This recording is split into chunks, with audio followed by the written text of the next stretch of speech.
Salam saudara-saudara, berjumpa kembali bersama dengan saya dalam kasihnya. Apa kabar kita semua? Saya berdoa kabar kita selalu baik-baik saja, amin. Saudara, viral kembali di sosial media bagaimana dua ustadz ataupun guru ngaji ataupun oknum daripada Islam itu sendiri yang telah mengganggu rumah ibadah. Sekarang saudara sudah minta maaf setelah dihajar oleh tokoh Dayak itu sendiri. Saudara diberkati oleh Tuhan. Dan ini adalah sesuatu hal yang tidak boleh kita lakukan. Karena seperti yang dikatakan oleh tokoh Dayak bahwa gereja itu ada bukan untuk berbuat jahat, tetapi gereja itu ada untuk berbuat baik. Lalu kenapa mereka melarang dan mengganggu orang-orang sedang beribadah memuji Tuhan Allahnya? Bukankah ini adalah perbuatan yang begitu jahat, perbuatan yang tidak memiliki kemanusiaan, saudara? Bahkan perbuatan ini adalah seperti orang-orang yang tidak mengenal Tuhan. Saudara, seperti apa cuplikan? Langsung kita simak cuplikan berikut ini.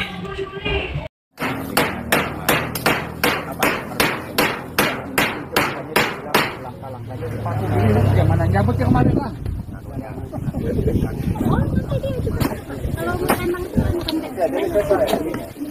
Ini ada videonya.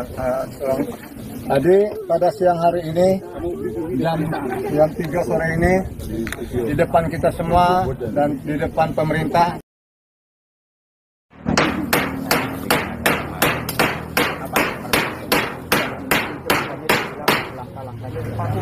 gimana nyabut yang kemarin lah?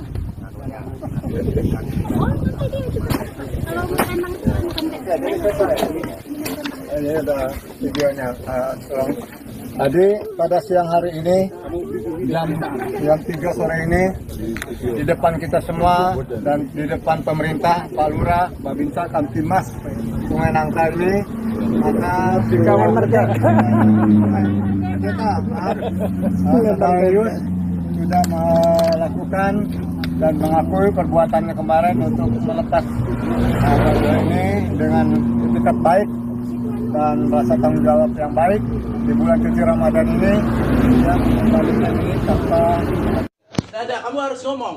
yang kami dengar. Kamu jangan buat kami keras seperti kamu kemarin. Dan ini bukan hal yang baru bagi kami menghadapi orang seperti kamu. Bukan seperti kamu orang yang kami hadapi.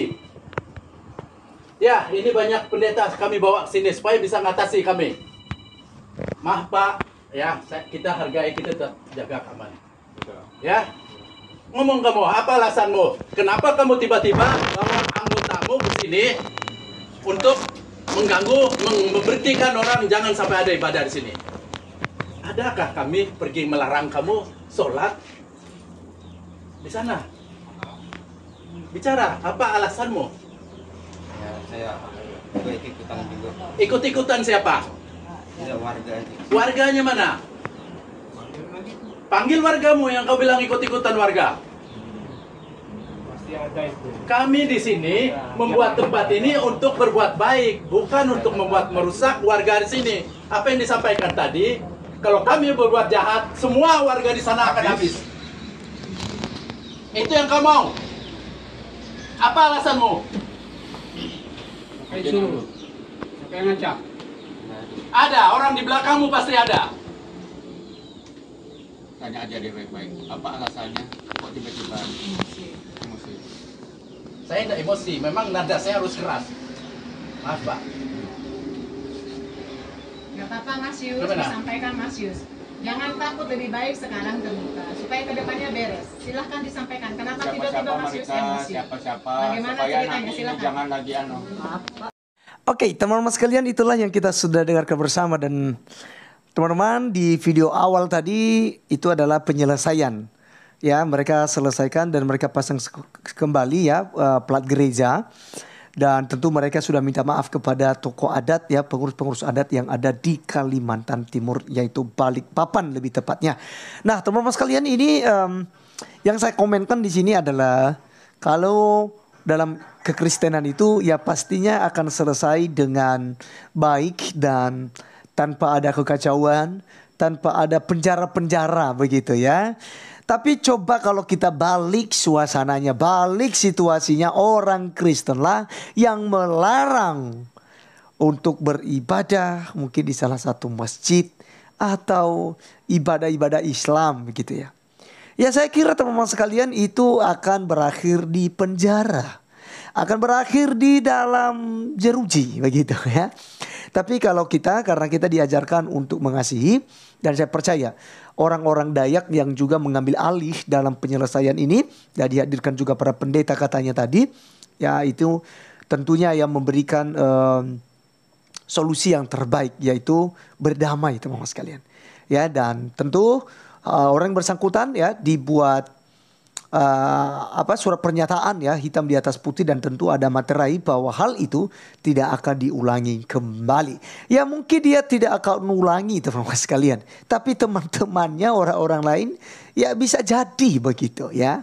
Karena memang tugas mereka itu teman-teman sekalian. Mereka itu takut dengan adanya ibadah Kristen. Mereka takut dengan adanya gereja, takut dengan perkembangan orang Kristen. Ya. Karena ya iman mereka itu ya rapuh ketika ada orang-orang Kristen. Oh aduh, najis, haram begitu ya. Ini yang menyebabkan mereka itu tidak bisa bertoleransi. Sangat disayangkan karena termakan dengan omongan-omongan daripada ustadz-ustadz kondang. Seperti misalnya ini ya, Ustadz Abdul Somad yang tentu saja tidak mengajarkan toleransi. Ustadz siapa lagi itu bahasa lama misalnya. Oh jangan berteman dengan orang kafir, nanti kamu akan terjun dalam kekufurannya begitu. Dan masih banyak lagi teman-teman sekalian ustadz-ustadz yang melarang untuk ya dekat dengan orang-orang Kristen. Nah kebanyakan orang-orang yang gak punya otak, orang-orang yang memang bodoh soal agama ini ya telan mentah-mentah. Akhirnya apa? Ya mereka melakukan apa yang diajarkan oleh para ustadz tersebut. Ya. Nah jadi teman-teman sekalian, kita tetap mengampuni, kita tetap memaafkan seperti yang sudah dilakukan dalam video ini. Ada tabayun, kemudian dibicarakan sisi baiknya yang mana tanpa ada harus yang berakhir dalam penjara. Jadi sebenarnya itu tabayun itu udah lebih cukup. Ya kecuali tidak bisa diatasi lah, maka itu akan berakhir di penjara. Ya, ini yang harus kita pikirkan teman-teman. Makanya Alkitab bilang usahakan jika hal itu bergantung padamu, ya kamu harus selesaikan dengan baik gitu.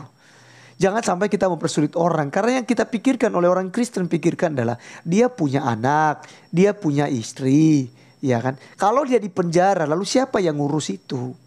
Ini teman-teman sekalian yang kemudian dipikirkan oleh orang Kristen. Sama waktu itu seperti situan logika ya di TikTok, incak Alkitab, ya. Banyak Kristen yang marah gitu. Tapi saya edukasi di TikTok ya di TV Laskar Kristus. Saya katakan bahwa kita tidak perlu marah. Ya. Apa untungnya ketika kita sudah memenjarakan dia? Justru kita akan merasa bersalah. Anaknya akan susah, istrinya akan susah untuk cari nafkah untuk anak-anaknya. Begitu. Menyusahkan keluarganya sendiri. Ini yang kemudian kita akan lihat bersama teman-teman sekalian. Ya, sehingga orang Kristen itu diajarkan untuk menyelesaikan persoalan ya dengan baik. Kalau sudah minta maaf ya udah selesai gitu. Nah, saudara-saudara, itulah dia cuplikan. Baru saja kita menonton tadi cuplikan. Jadi kiranya kedua tokoh ini yaitu mungkin apakah mereka guru ngaji atau mereka ustadz atau apapun mereka yang sudah minta maaf dan yang sudah saudara kembali membaguskan gereja yang sudah dirusak. Kiranya mereka sungguh-sungguh bertobat dan tidak mengulangi hal yang sama.